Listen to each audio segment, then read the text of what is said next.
presented by Gayatri Recording Studio. DJ Jyoti Prakash, जवानी मारे चौके लाइट तोहर बॉडी बुझी टाइट सब बेकार भजे तू तोरा बहल पे मारा पिस्तौल त गजबे अन्हार भजे तो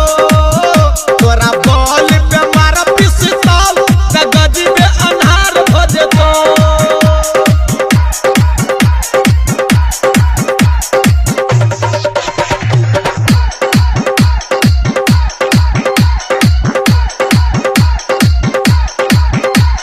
छोरा सब में छई बुची हाई वोल्टेज गे आ चढ़ कहूं मैच दे तो तोहर स्टेज गे तोहर स्टेज गे छोरा सब में छई बुची हाई वोल्टेज गे चढ़ कहूं मैच दे तो तोहर स्टेज गे तोहर स्टेज गे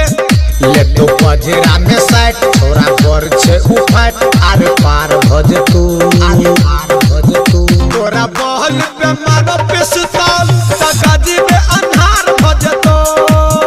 तोरा बहल पे मारो पिस्तौल त गजबे अन्हार भज तो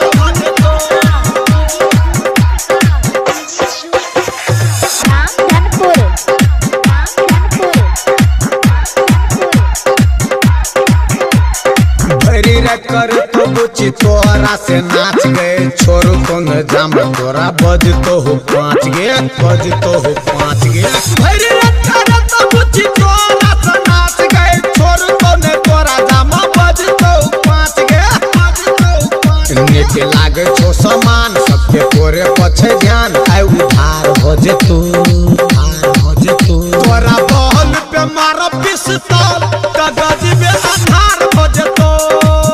तोरा बहल पे मारो पिस्तौल त गजबे अन्हार भजे तो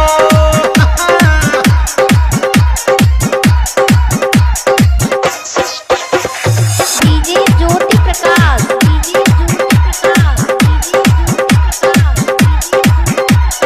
संतो सबरिया से रही हम तू बेच के धर्मेंद्र डीजे संगे घर तो पोकेच के घर तो पोकेच गे संतो सबरिया से रही हम तू बेच के धर्मेंद्र डीजे संगे घर तो पोकेच के घर तो पोकेच के सुने आर्केस्ट्रा वाली तोहर हो ढक लाली हम बेकार भजे तो भजे तो तोरा बहल पे मारो पिस्तौल त गजबे अन्हार भजे तो